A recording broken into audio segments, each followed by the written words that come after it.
பார்த்துட்டு இருந்த வேலையை அப்படியே போட்டுட்டு எந்த பக்கம் சத்தம் வந்துச்சோ அதை நோக்கி ஓடி இருக்காரு. அவர் ஓடி போய் பார்த்தா அங்கே சதுப்பு நிலத்தில் ஒரு பையன் மாட்டிக்கிட்டான். ஆல்மோஸ்ட் இடுப்பு வரைக்கும் அவன் உள்ளே போயிட்டான். அதிலிருந்து வெளியில் வர முடியாமல் போராடிட்டு இருந்திருக்கான்.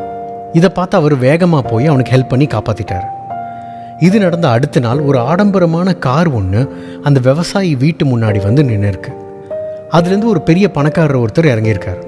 இறங்கி நேராக அந்த விவசாயிக்கிட்ட போய், நேற்று நீங்கள் ஒரு பையனை காப்பாற்றினீங்கல்ல, அது என்னோட பையன்தான். அவனை காப்பாற்றினதுக்கு ரொம்ப ரொம்ப ரொம்ப நன்றி. அதுக்கு ஏதாவது உங்களுக்கு நான் திருப்பி பண்ணணும் அப்படின்னு அவர்கிட்ட சொல்லியிருக்காரு. இதை கேட்ட அந்த விவசாயி, எனக்கு எந்த உதவியும் வேணாம், நான் எந்த உதவியும் எதிர்பார்த்தும் நான் பண்ணலை அப்படின்னு சொல்லிட்டாரு. இந்த நேரம் பார்த்து அந்த விவசாயியோட பையன் வீட்டுக்கு வந்திருக்கான். அவனை பார்த்தா அந்த பணக்காரரு, சரி நீங்கள் எந்த பலனும் எதிர்பார்க்காம தான் என் பையனை காப்பாற்றிருக்கீங்க, அதுக்கு பதிலாக நான் உங்கள் பையனை இருக்கிறதுலே பெஸ்ட் ஸ்கூலில் படிக்க வைக்கிறேன். அவன் எவ்வளோ படிக்கணும்னு ஆசைப்பட்டாலும் அத்தனைக்கும் நான் உதவி பண்ணுறேன். என் பையனுக்கு ஈக்குவலாக உங்கள் பையனையும் படிக்க வைக்கிறேன் அப்படின்னு வாக்குறுதி கொடுத்துருக்காரு. அந்த விவசாயியோட பையன் லண்டன்லேயே இருக்கிற பெஸ்ட் ஸ்கூலான சென்ட் மேரிஸ் ஹாஸ்பிட்டல் மெடிக்கல் ஸ்கூலில் படித்தான். அதுக்கப்புறம் அவனுடைய ஆராய்ச்சி மூலம் பென்சிலின் அப்படிங்கிற மருந்தை கண்டுபிடிச்சான். அவர் பேரு தான் சர் அலெக்சாண்டர் ஃப்ளெமிங். இதோட கதை முடிஞ்சிருச்சா அப்படின்னு கேட்டிங்கன்னா இல்லை. இதுக்கு அப்புறம் தான் ஒரு இன்ட்ரெஸ்டிங்கான சம்பவம் இருக்குது.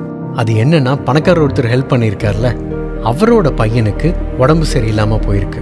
நிமோனியாவால் பாதிக்கப்பட்டு அவஸ்தைப்பட்டுட்டு இருக்கும்போது அந்த வியாதியிலேருந்து அவனை காப்பாற்ற உதவிய மருந்து எது தெரியுங்களா? சர் அலெக்சாண்டர் ஃப்ளெமிங் கண்டுபிடிச்ச பென்சிலின் தான். அந்த பணக்காரரோட பேரு லார்ட் ராண்டோல்ஃப் சர்ச்சில்.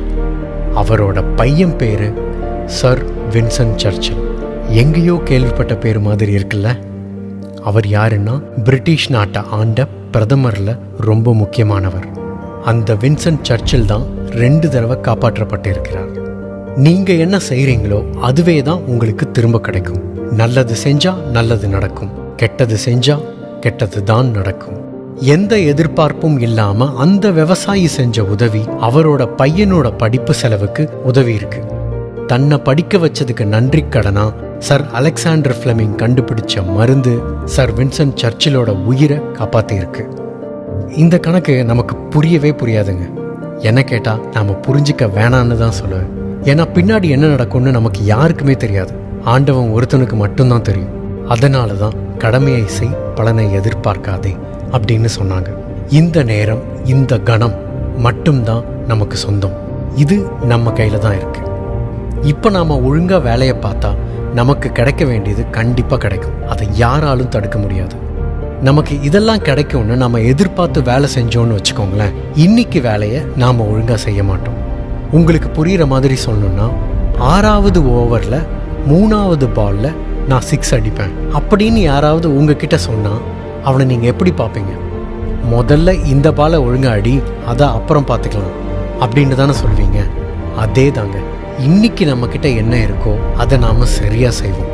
அந்த 6வது ஓவரில் 3வது பாலை அடிக்க நமக்கு சான்ஸ் கிடைச்சா அதையும் பின்னி எடுப்போம். தேங்க்யூ.